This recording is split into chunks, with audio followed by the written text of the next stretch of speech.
요셉을 통해서 볼 수 있는 재능의 영역. 자, 다시 한번 우리가 살펴보면 재능이란 뭔가? 세상을 이해하고 인식하며 그것에 대처할 수 있는 재주와 능력이라고 우리가 정의했죠. 재능이 뭐라고요?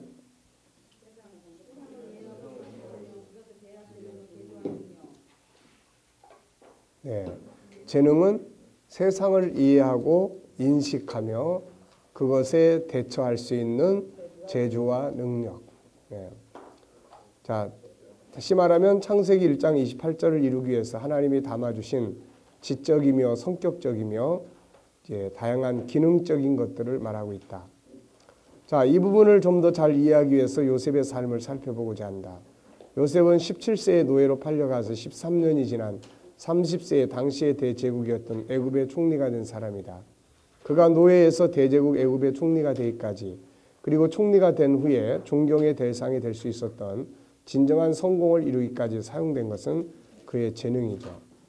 자, 첫째, 상황 대처 능력이 뛰어났습니다. 요셉의 능력을 다룰 때 첫 번째로 나타나는 것은 상황에 대한 대처 능력이에요. 우리가 살아가면서 상황이라고 하는 것은 늘상 변하는 겁니다. 한 군데 머물러 있지 않기 때문에. 근데 어떤 사람은 그 상황 앞에 부딪히면은 그냥 막 절망하고 좌절하고 그러라고 시간 다 보내고, 어떤 사람은 그것을 잘 대처할 수 있는 능력을 가지고 있어요. 자, 그는 부잣집 아들이 어느 날 갑자기 노예가 돼버렸죠. 그것도 자신이 잘못해서가 아니라 형제들의 시기를 받고 팔려간 거죠. 이 상황 앞에서 과연 어떤 행동을 취할 수 있는가? 여러 가지 반응이 나올 수 있는데 요셉은 최고의 선택을 하는 쪽으로 능력을 발휘합니다. 현실을 수용하는 거죠. 그 상황에서 분노하고 절망한들 무슨 소용이 있는가? 그는 현실을 직시하고 그것을 수용하는 수용 능력이 뛰어납니다. 업무, 노예의 삶이든 죄수의 삶이든 총리의 삶이든 그는 상황에 대처하는 능력이 뛰어나요. 유혹, 이제 인정받고 보디발 장군 집에서 가정 총무로 정착할 즈음에 그는 뜻하지 않은 시련에 부딪히는데 주인 아내의 유혹이죠. 한참 젊은 사람의 입장, 가족도 없는 외로운 상황에서 그는 최고의 선택을 했는데 거절하고 피한 거죠. 자, 우리 자신은 상황 앞에 대처하는 능력이 어느 정도인가? 자, 1에서 10으로 우리의 지수를 놓고 한번 보면, 안 좋은 상황 앞에서 즉시 흥분하고 분노하고 다투는가? 절망하고 낙심하며 좌절하고 자포자기에 빠지는가? 현실 상황을 냉정하게 파악하고 그 상황을 수용하여 가장 유익한 쪽으로 행동하는가? 이같이 하기 위해서는 어느 분야의 재능이 개발되고 훈련돼야 한다고 생각하는가? 자, 상황 대처 능력이 어느 정도 된다고 생각하세요? 자, 상황 대처 능력이 아주 탁월하다. 그 상황을 적극적으로 수용하고 그 상황에 자기 재능을 개발해서 오히려 자기를 빛나게 만들어요. 이거는 1에서 10 그러면은 10 정도가 된다. 그런데 그 상황 앞에서 좌절하고 절망하고 삶을 포기해버린다. 이게 제로. 그러면은 0과 10 사이에 여러분들은 어느 정도 되세요? 5. 네. 5. 네.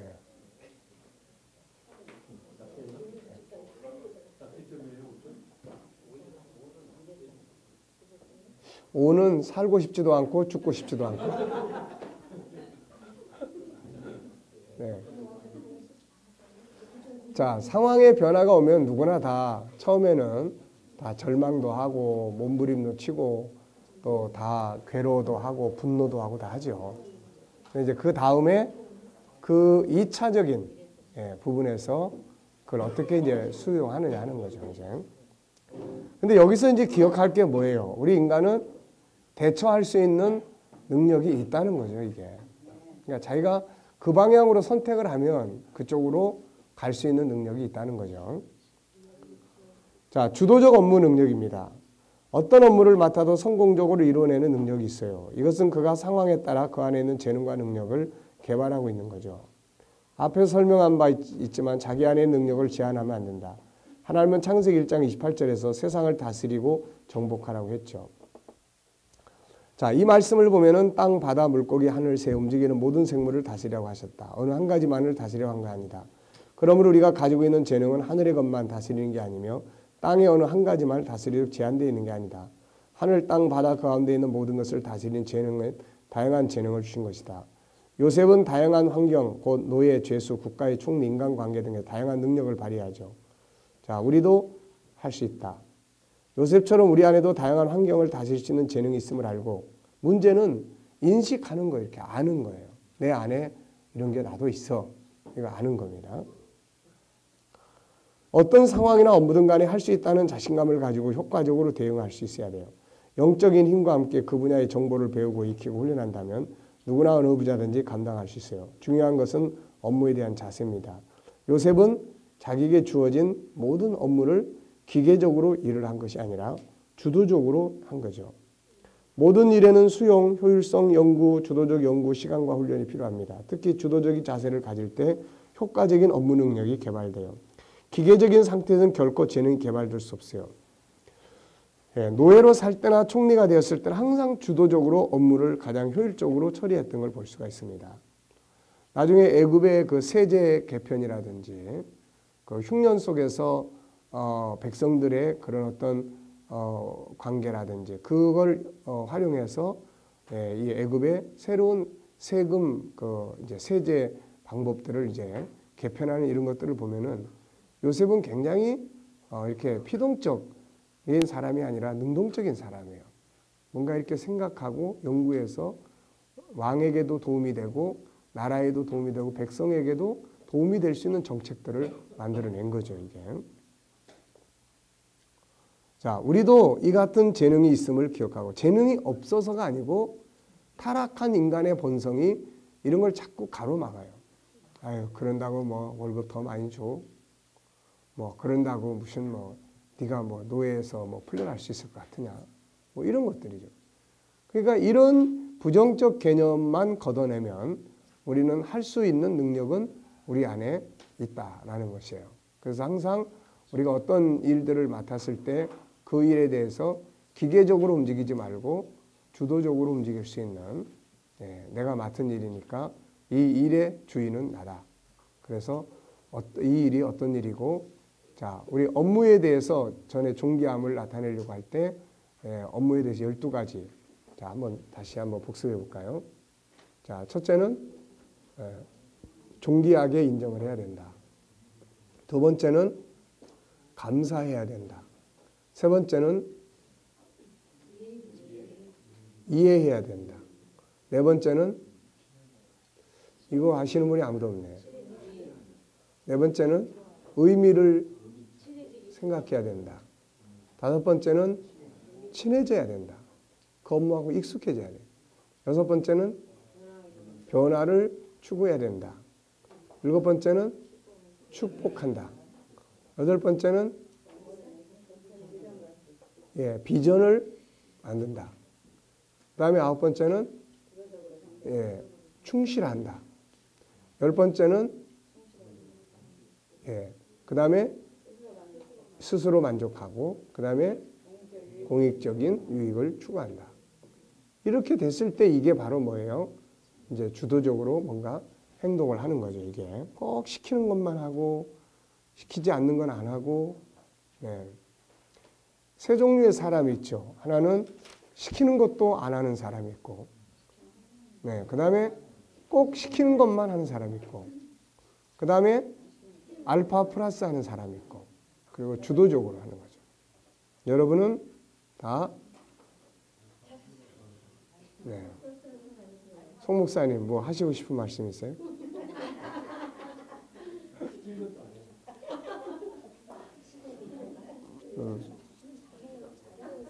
누가 그러죠? 누가 시키는 것도 안 해요? 김상섭.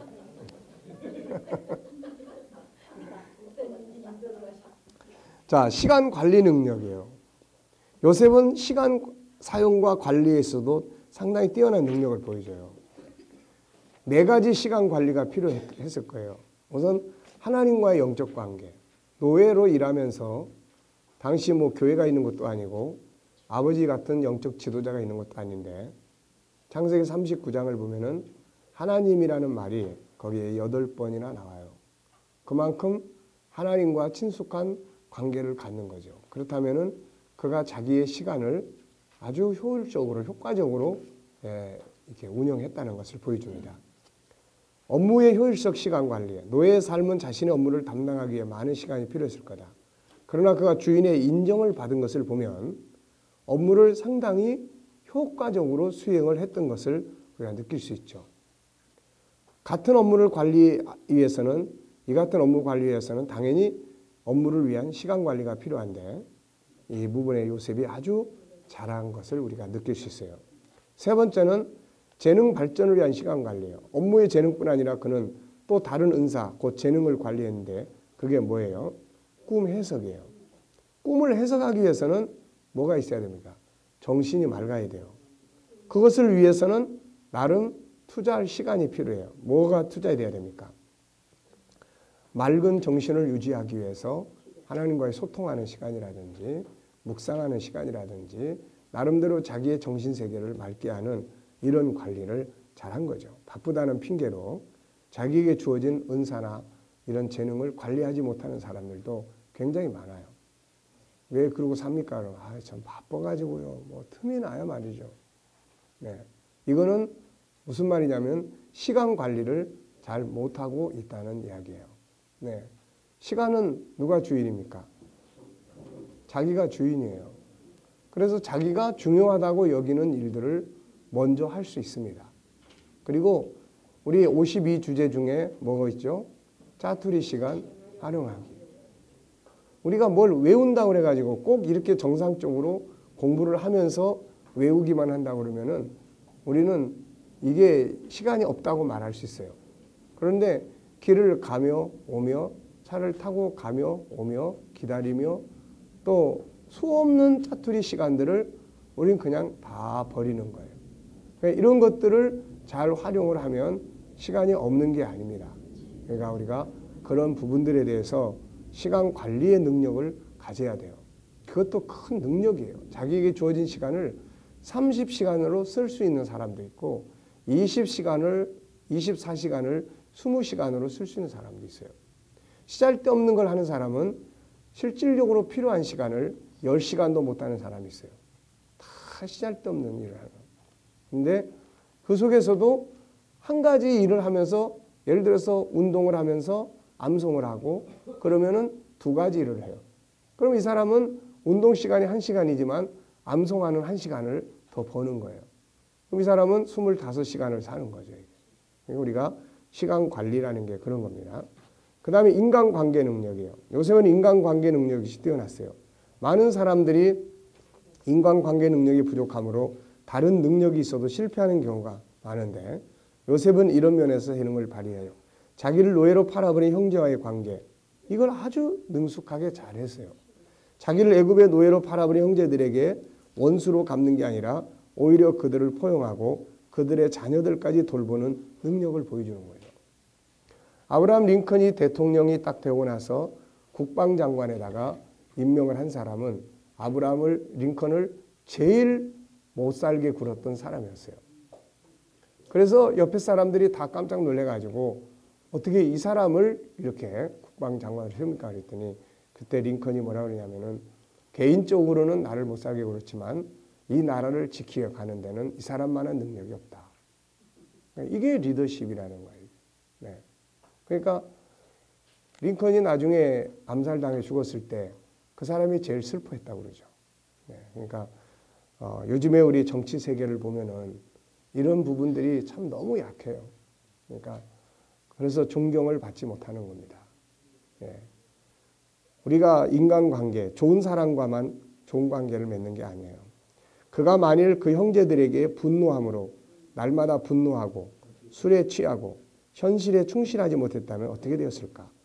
아마 폐인이 되거나 일찍 망해버렸을 거예요. 보디발 장군과 그 집안 사람들의 관계, 일단 그가 보디발 장군 오너에게 좋은 인식을 심고 그 집안의 모든 것을 맡아 관리하는 직책에 오를 수 있었던 것을 보면 그가 오너와의 관계 그리고 그 집안 사람들과의 관계가 원만하게 이루어지고 있다는 다른 사람들로부터 인정받는 관계가 되고 있음을 보여줘요.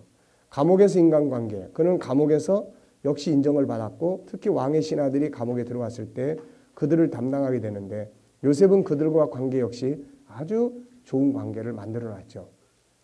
그래서 결국 그들이 나갔을 때 요셉이라는 인물을 기억하게끔 만들었고 결국 그게 발단이 돼서 총리의 자리까지 나가게 된 겁니다. 창세기 47장 25절에 보면은 총리로 있을 때도 역시 오너인 왕과의 관계, 백성들과의 관계를 보면 아주 좋은 관계를 능숙하게 만들고 있어요. 그래서 백성들이 와서 이렇게 이야기하죠. 그들이 이르되 주께서 우리를 살리셨사오니 우리가 주께 은혜를 받고 바로의 종이 되겠나이다. 요셉이 애굽 토지법을 세우매 5분의 1이 바로에게 상납되나 제사장의 토지는 바로의 소유가 되지 아니 오늘날까지 이르니라. 이런 걸 보면은 그는 중간에 서서 어떤 횡령을 하거나 이런 게 아니라 왕에게 유익되고 백성들에게 유익이 되고 나라에 유익이 되는 이런 세금법을 토지관리법을 만든 거죠. 이게. 그러니까 아주 인간관계를 참 원수들까지 포용하는 이게 인간관계의 능력입니다. 예수님께서 그러시잖아요. 너희를 사랑하는 사람을 사랑하면 하늘에서 어찌 상을 받을 수 있겠느냐. 세리들도 이같이 하지 아니하며 너희 형제에게만 문안을 하면 어찌 다른 사람들보다 낫겠느냐. 세상 사람들도 이같이 하느니라. 그러니까 뭐예요? 우리가 인간관계라고 하는 것, 인간관계의 능력이라고 하는 것은 잘하는 사람한테만 잘하는 건 능력이 아니에요. 그건 누구나 다 할 수 있는 일입니다. 자, 다섯 번째는 자신의 재능 개발과 관리 능력이에요. 요셉은 재능 개발과 관리 능력이 역시 뛰어나죠. 꿈을 꾸고 해석하는 재능이 있었죠. 이것 때문에 그는 애굽의 총리가 됩니다. 자기가 잘하는 것, 자기 장점, 자기 재능을 극대화시키고 프로화시킨 거예요. 여러분 우리가 정신적으로 피곤하지 않습니까? 지금도 여러분들 보면은 이제 휴식 시간에 시간 관리를 잘해서 휴식을 취하신 분들은 공부 시간에 안 졸아요. 덜 좁니다.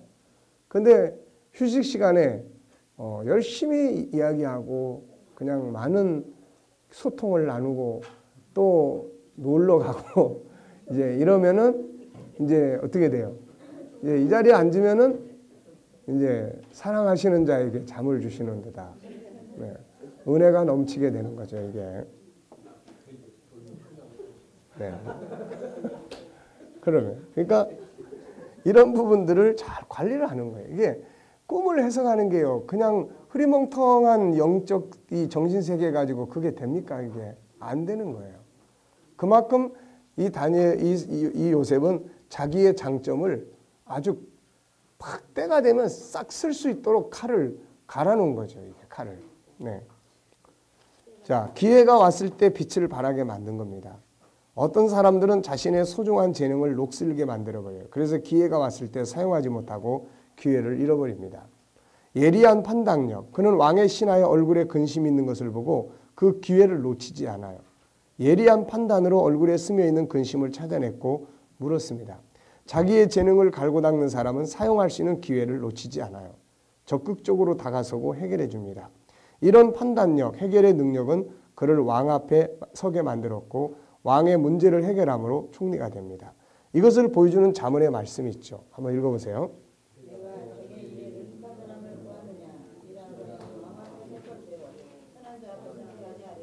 네, 자기의 강점을 예리하게 갈고 닦는 사람은 왕 앞에 선다는 거죠. 이게. 자신의 재능을 보잘것없다고 묻어두지 말고 갈고 닦아라. 그러면 어느 때 그것이 자기 인생을 바꿔줄 수 있는 거죠. 다윗이 그런 사람이죠. 그 다음에 자기 관리 능력. 삶의 성공자들은 대부분 자기 관리에 성공한다. 자기 관리란 자신의 마음 관리, 영성 관리, 자신의 삶의 리듬 관리, 윤리와 도덕적 관리 등을 말한다. 이 부분에 대해서 사도 바울은 다음과 같이 설명하죠. 다 같이 시작.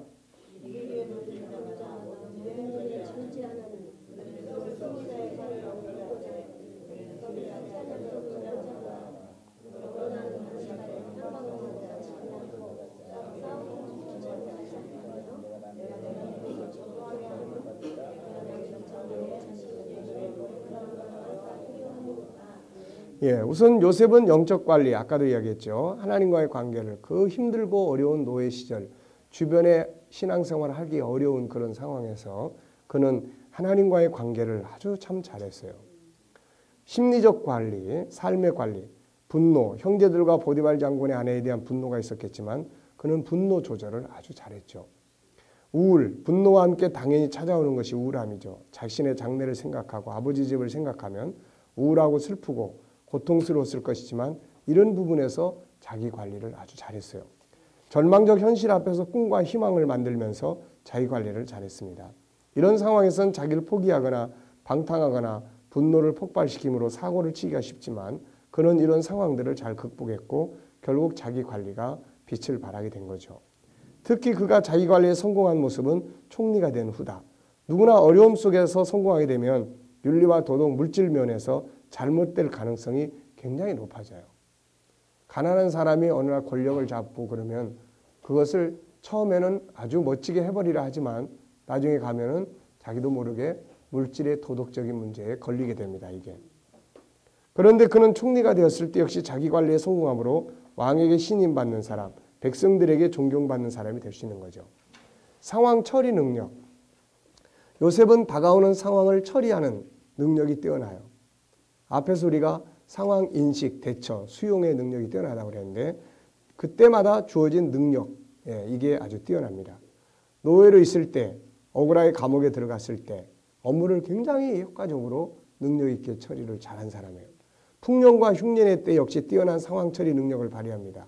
풍년 때 함부로 낭비하지 않고 흉년 때에 필요한 것들을 준비하고 흉년의 때에는 효과적으로 양식을 배분하고 그 땅에는 백성들이 기근해서 살아남게 했고 이 상황을 잘 활용해서 왕과 백성의 관계를 더 훌륭하게 만들었고 국가의 세무관리 시스템을 만들어 기근을 활용해서 국가의 재정 상황을 더 건강하게 만들었고 왕과 백성이 더욱 튼튼한 관계를 가질 수 있도록 만듭니다. 이게 참 대단한 인물이에요. 순발력의 능력. 요셉은 순간순간 다가오는 사건들 앞에서 뛰어난 순발력을 발휘하는 재능이 있어요. 유혹 앞에서 도망쳐버리죠. 36개가 아주 빛을 발하는 순간. 왕의 신하의 얼굴 관심, 스쳐 지나가는 그런 그 왕의 얼굴에 근심을 이 사람 놓치지 않습니다. 이런 게 다 순발력이에요.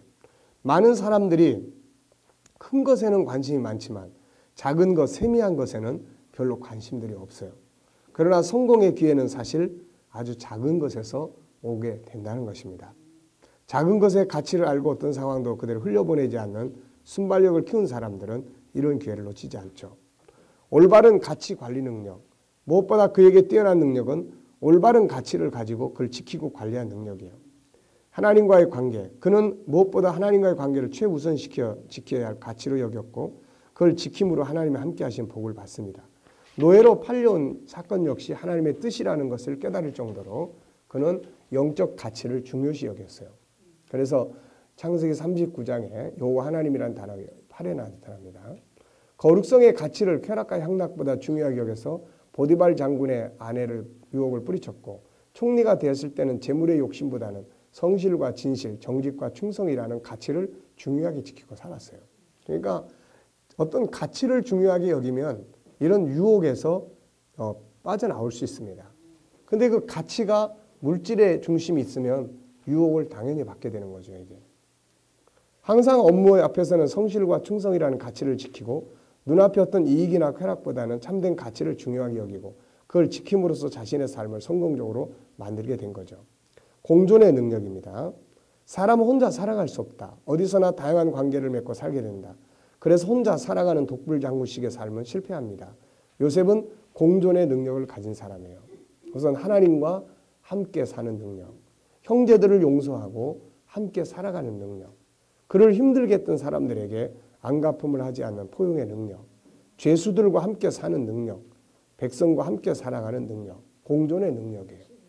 개인의 능력은 탁월한데 공존의 능력이 약하면 그런 사람들은 결국 나중에 왕따를 당하거나 사고를 치게 됩니다. 이번에 그 청와대의 그 누구죠? 그 검사들 총괄하는 사람, 이 사람 같은 경우도 아주 탁월한 천재였어요. 그런데 결국은 이 사람은 탁월한 천재인데 대인관계는 완전히 소통이 안 되는 사람이죠, 이게. 그러니까 결국은 그런 부분들이 이제 마지막은 항상 저런 좋지 못한 상태로 가게 됩니다. 공존, 같이 살아야 돼요. 함께 사는 법을 찾아야지 혼자만 잘 나가는 법을 찾는, 이거는 실패의 길입니다. 자, 요셉의 재능 개발과 활용 과정을 보면 우선 요셉한테는 뭐가 있습니까? 타고난 재능이 있죠. 이것은 우리 안에 있는 하나님이 심어놓은 본래의 재능입니다. 그런데 이거를 개발할 수 있는 상황이 앞에 왔어요. 그게 무엇입니까? 아주 극단적인 상황이 펼쳐지죠. 노예. 그런데 그는 이것을 자기 재능 개발의 기회로 삼은 겁니다. 이게. 그리고 죄수까지 내려가요. 그러나 그 속에서도 역시 죄수로서의 자기의 기능, 인정받을 수 있는 인간성을 감성 지능이 굉장히 탁월하게 발휘가 되죠. 그 속에서 하나님의 뜻을 찾고, 그리고 총리가 되고, 총리가 되라는 것은 또 엄청난, 노예와 총리는 하늘과 땅이 되어버리죠. 그런데 그는 그런 속에서 재능을 개발해 갑니다. 그 다음에 세 번째는 어떤 일이든 간에 그는 뭐예요? 적극적 수용을 합니다. 그리고 그 삶 속에서 수용적인, 주도적인 행동을 취해요. 누가 옆에서 이래라 저래라가 아니라 자기 스스로가 효과적인 방법을 찾아서 좋은 결과를 만들어내요. 그러니까 그를 시키는 사람들은, 오너들은 다 그를 중요한 자리에다가 앉히게 되는 거예요. 이게 시키는 것만 잘해가지고 되는 게 아닙니다. 이게. 그 다음에 상황에 따른 재능이 개발되고, 여기에 하나님이 도우시고 반복 훈련이 이루어지고 여기서 결과물들이 만들어지게 되는 거예요. 참 연구할 가치가 많은 사람입니다. 우리가 성경에서 많은 사람들이 연구해야 되지만 우리가 일반적으로도 뭐 성공한 사람들에 대한 전기나 이런 거 연구 많이 하잖아요. 그런데 사실 요셉이나 다니엘 같은 사람들은 노예로 팔려가서 17살에 노예로 팔려가서 30세에 총리가 된 인물, 그리고 젊은 시절에 전쟁 포로가 돼가지고 잡혀가가지고 두 나라가 바뀌면서도 끊임없이 총리 역할을 감당했던 이 다니엘이라는 인물. 이 사람들은 정말 위대한 성공적인 그런 사람들이에요. 이들에 대한 깊은 연구가 필요합니다. 이게. 중요한 건 상황이에요. 상황이 그의 재능을 개발하는 동기가 됩니다. 노예의 상황이 없었다면, 억울하게 죄수가 된 상황이 없었다면 왕의 신하들을 만날 기회는 없었을 거예요. 다음은 주도적 수용 자세. 이런 상황 앞에서 기계처럼 살았다면 결코 그의 재능이 개발될 수 없어요. 그의 주도적 삶의 자세는 고민, 연구 등을 통해 재능을 끌어내는 요인이 됐고, 하나님의 강력한 지원, 그리고 반복된 그의 훈련과 자기 관리들이 결국 뭐예요? 아름다운 성공적인 삶을 만들어내는 결과를 가져왔고, 자기만의 성공이 아니라 자기의 성공을 통해서 가족, 형제, 그 시대 세계를 구원하는 이런 공익적 결과물을 만들어냅니다. 그러니까 우리가 재능 개발에 있어서 필요한 거는 이 사람한테서 다 나타나고 있어요. 이게. 잘 이해되십니까? 자, 결론적으로 보면은 재능이란 사실 어떤 한 가지만을 말하는 게 아니라 인생을 성공적으로 살아가기 위해서 나타나고 만들어 가야 할 모든 능력을 말합니다. 상황에 대한 인지 능력, 그것을 대처하는 능력, 업무 이행에 따른 기술적 능력, 인간관계를 좋게 만들어 가야 하는 관계 능력, 여기에다가 하나님과 합체하는 영적인 능력, 그야말로 다양한 능력이 필요한 것이죠. 이때 나타나는 것들을 우리는 재능이다, 지능이다, 능력이다 라고 이야기를 합니다. 이것은 환경 앞에서 자연스럽게 나타나는 것도 있고, 본인의 연구에 의해서 나타나는 것도 있고, 자기 절제와 사용 과정, 연습을 통해서 나타나기도 합니다. 훈련을 안 하는 사람보다는 하는 사람이 훨씬 더 효과적으로 능력을 발휘할 수가 있어요. 분명하면서도 중요한 것은 이건 다른 사람이 만드는 게 아니라 자신이 만드는 것이며, 밖에 있는 게 아니고 안에 있는 것들을 끌어내는 겁니다. 이것을 알고 이것을 사용하고 개발하고자 하는 뭐가 있어야 됩니까? 의지가 있어야 돼요. 의지. 52주제 중에 51번째가 무엇입니까? 52주제 중에 51번째. 열정, 의지, 끈질김. 열정과 의지, 끈질김. 자, 기록하고 말하기. 노예로 팔려간 17세 소년이 모든 어려운 과정을 극복하면서 당시의 대제국 이집트의 총리가 되었던 10가지 능력. 예, 하나씩 우리가 연구해 볼 수 있는 아주 중요한 소재들이에요. 자, 첫째는 뭐예요? 상황 대처. 둘째, 주도적 업무 처리. 셋째, 넷째, 다섯 번째, 예, 재능 개발이에요. 자신의 장점을 개발하고 극대화시킨 거예요. 여섯 번째, 자신 관리예요. 일곱 번째, 예, 보통 이런 상황이 되면은 분노하거나 우울증에 시달리거나 아니면 공황장애에 빠지거나 보통 이런 상태로 많이 빠집니다. 근데 이 사람은 자기 관리에 아주 뛰어났어요, 이게. 예. 형제들에 대한 분노를 해소하는 방법이 뭐겠습니까? 자, 자기를 팔아먹은 형제들에 대한 분노가 솟구쳤을 텐데 이걸 해소하는 방법이 뭐였겠어요? 자, 한번 생각해 보세요. 예?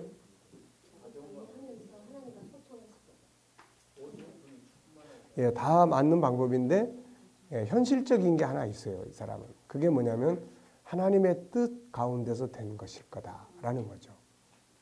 하나님의 뜻. 이게 기가 막힌 방법이에요. 이게. 자, 인간의 형제들이 자기를 팔았지만 이 속엔 뭔가 하나님의 뜻이 분명히 있다라고 했을 때는 형제들에 대한 분노가 하나님의 뜻 안으로 이게 다 사라져 버려요. 이게. 그러니까 이런 것들이 바로 능력입니다. 이게. 그러니까 우리가 그런 부분들이 필요한 거예요. 그 다음에 상황 처리 능력이에요. 순발력의 능력, 올바른 가치 관리 능력. 그 다음에 공익적 공존의 능력이에요. 함께 산다. 나만 사는 게 아니라 너도 같이 산다. 원수지만 같이 산다. 공존입니다. 요셉이 보여준 능력들이 우리에게 나타나는 문제예요. 요셉의 재능이 개발되는 과정은 어떤 거죠? 우선 첫째는 타고난 재능이 있습니다. 이게 뭐죠?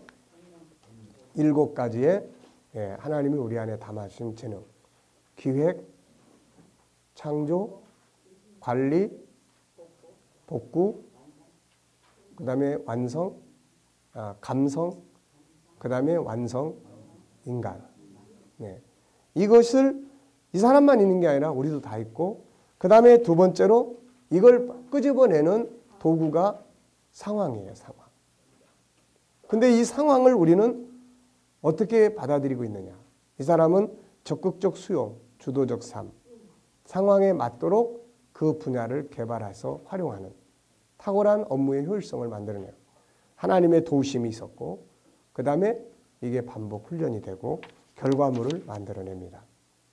자, 외치기 다시 한번 시작.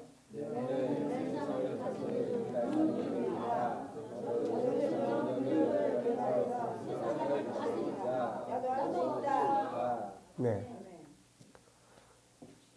근데 아무것도 개발은 안 하고 할 수 있다만 외쳐가지고는 되는 게 아니에요. 자, 12장은 자신감을 가져라. 자신감이 좀 생깁니까? 네. 당신 안에 있는 재능을 신뢰해라. 자, 보물은 바로 당신 자신임을 잊지 말라. 농부에 관한 이야기, 당신이 보물입니다. 나온 이야기입니다. 자, 그 밑에 부분을 보겠습니다. 상업과 부가 폭발적으로 성장한 르네상스 시대부터 20세기 후반까지 약 500년 동안의 희소 자원은 금융 자본이었다. 금융 자본이 있는 사람은 더 많은 부를 창출할 수단을 쥔 셈이었고 없는 사람은 부를 창출할 수단이 없는 셈이었다. 하지만 이제 그런 세상은 끝났다. 꽤 급작스러운 변화를 통해 지금은 금융 자본이 차고 넘친다. 그래서 지금은 마이너스 금리까지도 사람들은 은행은 이제 다루고 있죠. 우리나라의 금리가 이렇게 떨어져 있는 시대는 과거에 없었어요. 그만큼 돈이 차고 넘친다는 거죠. 돈은 이제 더 이상 희소 자원이 아니다. 이제 희소 자원은 뭐예요? 인간의 능력입니다. 마이크로소프트와 구글은 기업의 성공이 인적 자원에 달려있다는 사실을 완벽하게 이해하고 있었다. 빌 게이츠는 이렇게 말했다. 만일 당신이 마이크로소프트에서 가장 똑똑한 직원 20명을 데려가면 마이크로소프트는 별 볼 일 없는 기업이 될 것이다. 사실상 오늘날 거의 모든 기업의 희소 자원은 직원들의 능력이다. 자신이 가진 힘을 아는 사람은 드물다.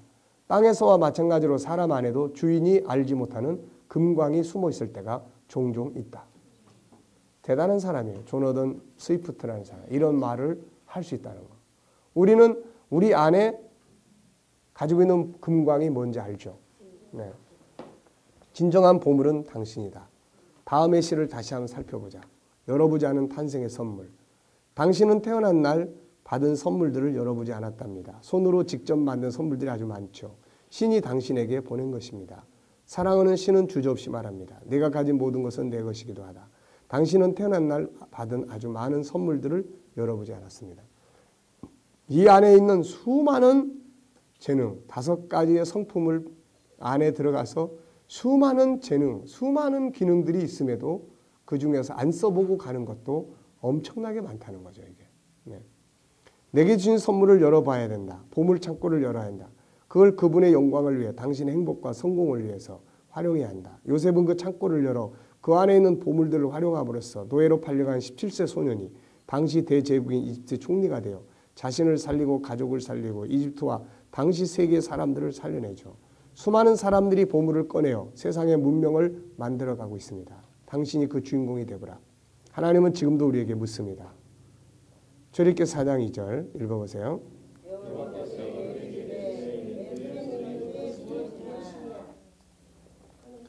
네, 가지고 있는 게 뭐죠? 네, 내게 있는 걸 잘, 이런 것들을 통해서 나한테 있는 것들이 뭔지를 깊이 찾아보는 거예요. 그래서 나는 무능력하다. 우리가 하나님 앞에 겸손한 기도로서 하나님 저는 아무것도 할 수 없습니다 라고 고백하는 것은 좋은 거예요. 그런데 세상 앞에, 사람 앞에, 문제 앞에서 나는 아무것도 할 줄 몰라. 그러면은 이거는 안 되는 거예요. 이게. 자, 그래서 이제 이 보물을 개발하는 거죠. 내 안에 있는 재능에 대한 나의 자세는 어때야 하는가? 자, 우선은 인정해야 됩니다. 나에게 이런 게 있다. 나는 우리 아버지를 닮았어. 인정하는 거예요. 그 다음에 뭐가 필요해요? 개발해보자. 네. 우리도 목회에 필요한 어떤 분야를 개발해보자. 좋아. 나도 이 지역에서 최고의 설교를 한번 해보자. 이 지역에서 나도 뭔가를 한번 해보자. 의지. 도전입니다. 그 다음에 행동 도전이에요. 자, 보물찾고 인정하고 그 다음에 의욕을 갖고 그 다음에 도전을 해요. 이 3가지. 이걸 통해서 숨겨진 재능이 이제 나타나기 시작을 하는 겁니다. 그것은 사람마다 타고난 성품과 재능과 남을 생각해주는 마음인데 그런데 사람들은 그걸 자신 있게 상대방에 드러내는데 매우 서툴러요. 왜 서투를까요? 그걸 잘 모르고 안다 해도 훈련하지 않아서 익숙하지를 않아요. 말 한마디를 해도 자, 먼저 인사하기 어때요? 익숙해졌나요? 아는 사람한테는 잘하는데 생소한 사람한테 먼저 다가가서 인사 잘하나요? 네. 네. 혼자만 잘하고 있어요, 지금. 자, 그러니까 이게 나는 본래 성품이 내성적이라서 그래. 이거는 말이 안 되는 거예요. 본래는 그런 성품이 아니에요. 창세기 1장 27절의 성품은 본래 그렇게 된 게 아닙니다. 그러니까 이런 부분들을 자기의 내성이다 이렇게 핑계 대버리면 안 돼요. 훈련이 안 돼서 그렇습니다. 네, 익숙하지 않아서 자신감이 없는 거예요. 따라서 그것들은 당신의 마음속 깊은 곳에 파묻혀서 점점점 어떻게 돼요? 없어져 버리는 거예요. 썩어가는 거예요. 개발되지 못한 자신의 자질은 땅속에서 잠자고 있는 귀금속보다 더 가치가 없습니다. 만일 당신이 그 자질을 곧장 캐내서 남들에게 보이지 않으면 다른 사람들도 결국 당신을 인정하지 않습니다. 그리고 가장 나쁜 것은 뭐예요? 자신의 무관심이에요.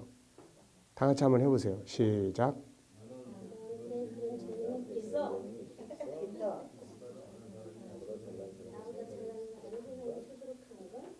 네, 그러면서 어떻게 합니까? 네, 여기서 이렇게 우리가 결심을 하고 가가지고는 이런 이야기 또 간단 말이에요. 나한테 뭐, 아유, 그건 김 목사님이 하시는 말씀이지 뭐. 네. 아유, 나보다 잘난 사람이 수두룩한데 뭐, 나까지 무슨 뭐. 그러면 이제 그걸로 끝나는 거예요. 그러면서도 항상 후회하죠. 자신의 개발을 포기합니다. 그렇게 되면 당신의 그 훌륭한 자질은 땅속에 썩어버리고 마침내 흙으로 변합니다. 개발하지 않는 것은 죄예요. 성경은 자기 안에 주어진 능력을 활용하지 않는 것을 죄라고 말씀하시고 아주 무섭게 책망을 하십니다. 한 달러도 받은 사람한테 예수님 뭐라고 그랬습니까? 악하고 게으른 종아. 네, 악하고 게으른 종아. 자, 그래서 세상에서 제일 게으른 사람이 누구예요? 바로 내 속에 있는 것도 개발하지 않는 사람이에요. 자신감을 가져라. 사람들은 자신감이라는 말을 많이 하죠. 이건 뭐죠? 자, 여기 보면은 자신감의 의미가 있습니다. 어떤 일을 스스로의 능력으로 충분히 감당할 수 있다고 믿는 믿음, 마음. 자기 속에 무엇이 있는지를 바로 알고 그걸 신뢰하는 마음 자세. 자기가 누구와 어떤 관계를 가질 수 있는 자인지 알고 그것을 신뢰함으로 오는 자세. 언제든지 왕과 소통하는 위치에 있다고 했을 때 오는 자세는 뭔가? 은행에 수백억 원을 사용할 수 있는 자격을 가지고 있다면 어떤 자세를 가질 수 있는가? 자신감이죠. 자신감. 자신감을 가져야 할 이유. 네, 첫째, 우리 안에 있는 5가지 성품을 믿는 거예요. 이걸 신뢰하는 거예요. 우리가 보통 재산이라고 하면 눈에 보이는 집이나 땅, 돈 생각합니다. 이보다 더 중요한 재산은 속에 있는 5가지 성품이에요. 그 중에 한 가지인 재능을 개발하면 이것을 뭐라고 부릅니까? 지적 재산권이라는 이름으로 보호를 받고 그것이 많은 보이는 재산을 창출합니다. 예, 그러므로 사람은 보이는 재산보다는 보이지 않는 속에 있는 자산이 더 크고 많다는 사실을 알아야 합니다. 5가지 성품은 전능하신 아버지 하나님께서 우리에게 세상에 가서 세상을 다스리는 데 쓰라고 담아주신 능력의 보고예요. 그러므로 우리는 이것을 신뢰하고 자신감을 가져야 합니다. 요셉, 다니엘 이걸 사용해서 환경을 변화시킨 사람이고 빌 게이츠, 에디슨, 수많은 성공자들 역시 이 성품 중에 한두 가지를 개발해서 위대한 성공을 이루었고 이 능력의 5가지 성품은 어느 특정한 사람에게만 주어진 게 아니라 우리 모두에게 다 주어진 거예요. 그러므로 자기 안에 있는 5가지 성품을 신뢰하고 자신감을 가져야 돼요. 나의 재능과 연합할 수 있는 능력의 보고들을 신뢰하고 자신감을 가져야 합니다. 성경은 항상 우리에게 담대하라고 말하죠. 이유가 무엇입니까? 예, 우리에게 담대하라고 하는 거예요. 그거는 우리 안에 세상을 이길 힘이 있고 또 합체할 수 있는 요소가 많이 있다는 거죠. 여기서. 그래서 여기서도 여호수아에게 강하고 담대하라 그러면서 그가 합체해야 될 게 뭔가를 설명했어요. 그게 뭡니까? 하나님 말씀이에요. 율법을 합체하고 그거를 지켜 행하면 형통한다는 겁니다. 이게.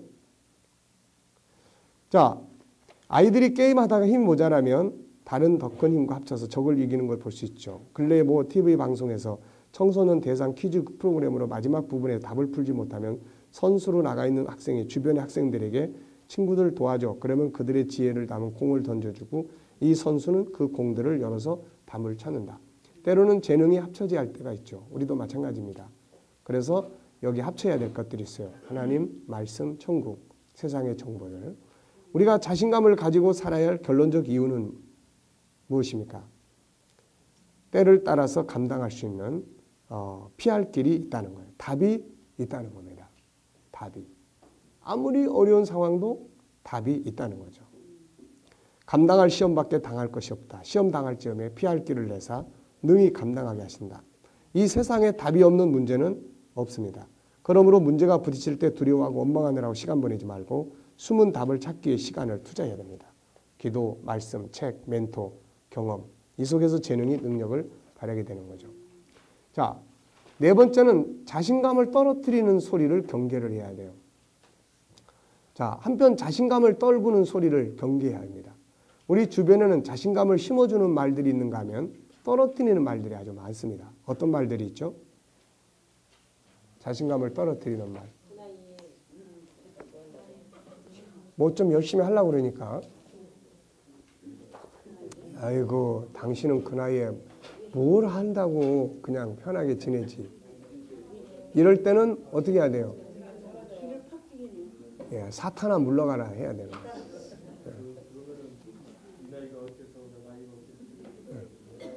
근래 우리는 사회에서 자신감을 떨어뜨리는 말들을 많이 봅니다. 그 중에 하나가 금수저, 은수저, 흙수저 이야기. 금수저 이야기를 딱 듣는 순간 에휴, 난 안 돼. 하려고 하지도 않는 거예요. 이것 때문에 얼마 전에는 서울 명문대 서울대 학생의 자살이 있었죠. 안타까운 일입니다. 자신이 앞으로 금수저를 만들지 다이아몬드 수저를 만들지 가보지도 않고 미리 모든 것을 버려버리는 거예요. 금수저, 은수저, 흙수저로는 사람을 절망에 빠지게 하는 이거는 아주 안 좋은 말이에요. 정말 금수저를 물고 나왔다고 해서 다 성공하는 것일까? 그리고 흙수저를 물고 나왔다고 해서 실패하는 것일까? 좋은 환경에 성장한다면 좀 더 나은 교육받고 무엇인가 이루는 데 도움이 될 수 있는 거예요. 그러나 정말 금수저를 물고 나왔어도 망해버리는 사람, 수많은 사람들을 어떻게 설명할 수 있는가? 반면에 흙수저를 물고 왔지만 보란듯이 성공하고 행복한 사람들이 이 세상에 얼마나 많은지 알고 있는가? 흙수저를 물고 왔다면 재능 개발을 해야 될 영역이 더 많다는 이야기예요. 금수저를 물고 왔다면 그만큼 자기가 개발 안 해도 공짜로 얻은 게 많은 거예요. 자기가 개발해서 얻은 사람과 공짜로 얻은 사람은 나중에 결과에 가서 보면 실패의 차이가 많습니다. 네. 안타깝게도 이런 헛된 말에 젖어서 많은 사람들이 자기 환경을 원망하고 부모 원망하고 신세 원망하고 가보기 전에 포기해버려요. 어리석은 겁니다. 이 말에 속에서 아직 가보지도 전에 포기하는 어리석은 자들이 되어서는 안 된다. 요셉은 금수저는 고사하고 흙수저도 아닌 뭐예요? 예, 흙수저 밑에가 뭡니까? 예, 노예 수저를 갖고 태어난 사람. 결국 금수저를 만들어냈죠. 우리 안에는 금수저를 만들어낼 수 있는 능력이 있고 내 재능이 부족할 때는 금수저를 만들어줄 수 있는 또 전능자가 있는 거죠. 자, 아수르 대군이 남쪽 유다를 침공했을 때 아수르 왕 사네립은 심리전을 펼칩니다. 그것은 사람을 보내고 편지를 보내서 남쪽 유다 사람들을 두렵게 만드는 일이었어요. 그러나 이것을 파악한 유다의 왕 히스기야는 백성들에게 그들의 말에 귀를 기울이지 말 것을 명령합니다.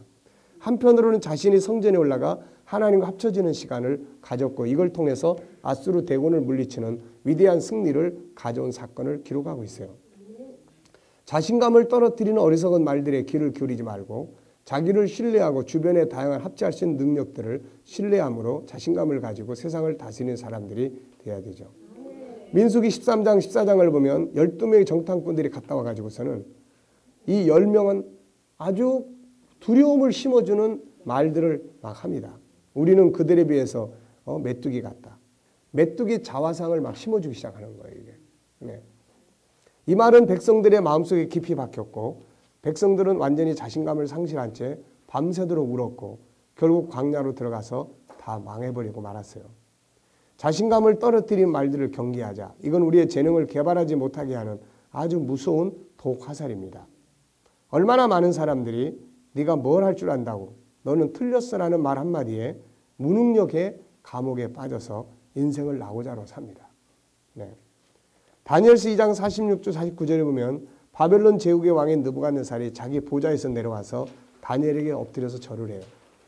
얼마나 멋진 장면인가. 나라가 망하고 포로로 잡혀간 한 젊은이에게 당시 가장 강대한 제국의 왕이 엎드려서 절하는 이 장면. 얼마나 감동적인가. 우리가 이렇게 살아야 한다. 세상 앞에 무릎 꿇지 말고 세상이 우리 앞에 무릎 꿇을 수 있는 사람들이 돼야 한다. 창세기 1장 28절은 그래서 중요한 거예요. 다 같이 한번 다시 암송해 보세요. 시작.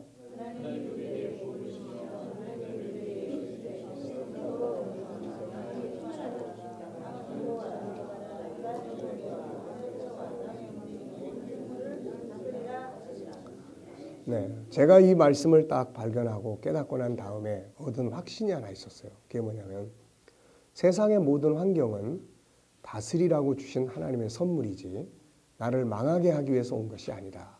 네.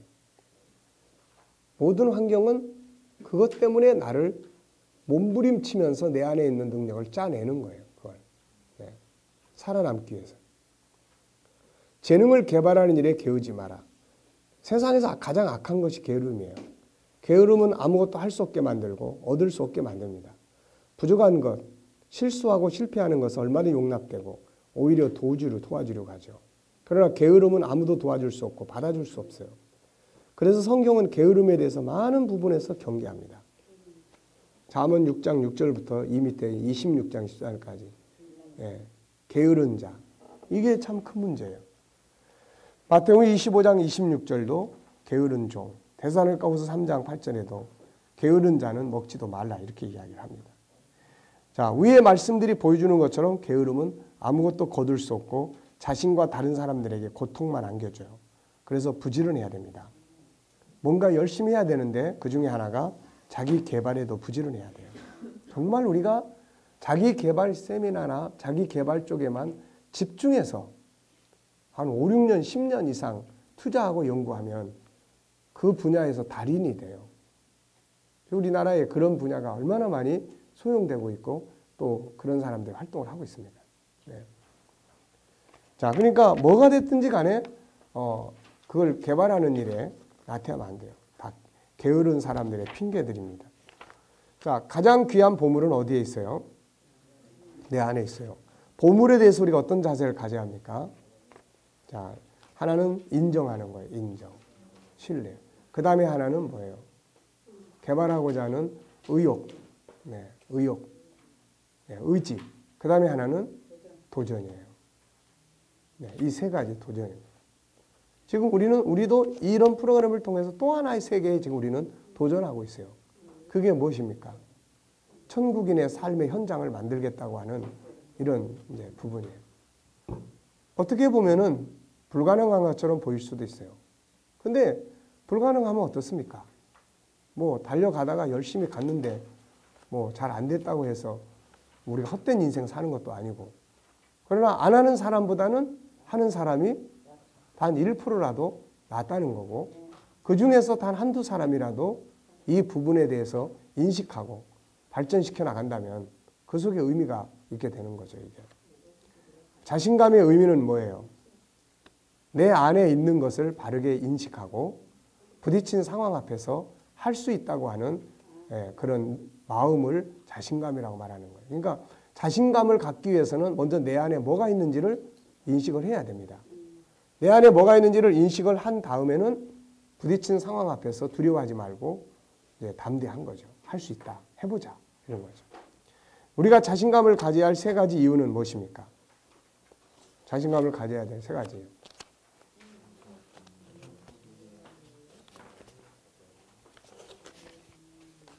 우리가 가져야 할 자신감의 세 가지. 네. 우리 안에 있는 것에 대해 아까 말씀드렸네요. 네. 신뢰하고 그 다음에 도전하고. 우리가 합치할 수 있는 네 가지 요소들은 뭐예요? 항상 이거 5가지인데 여기서는 우리 성품과 합체시키는 거니까 하나님, 성경, 천국, 정보. 네. 이 능력들과 합체하여 승리해 본 경험이 있는가? 모세의 지팡이가 능력을 발휘한 이유는 하나님과 합체하는 데서. 한 소년의 보리떡 5개 5,000명을 먹일 수 있는 능력으로 발전할 수 있었던 계기는 예수님과 합체예요. 우리가 듣지 말아야 할 자신감을 떨어뜨리는 소리들은 뭐예요? 이런 말을 해서도 안 되고 이런 말을 들어서도 안 돼. 그래서 전도서 이 7장 21절은 다른 사람의 말을 내 마음에 두지 마라. 네. 다른 사람의 말에 마음에 두면 그것 때문에 아무것도 못하는 거예요. 자, 성경이 경계하는 것은 무엇입니까? 게으르지 말라는 거예요. 게으르면 안 돼.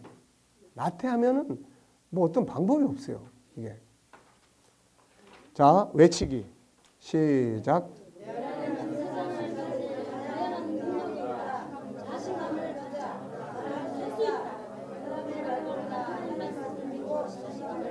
네. 하나님이 우리 안에 담아주신 이런 능력을 우리는 더 믿어야지 사람의 말을 믿으면 안 돼. 자, 10분간 휴식하겠습니다. 수고했습니다.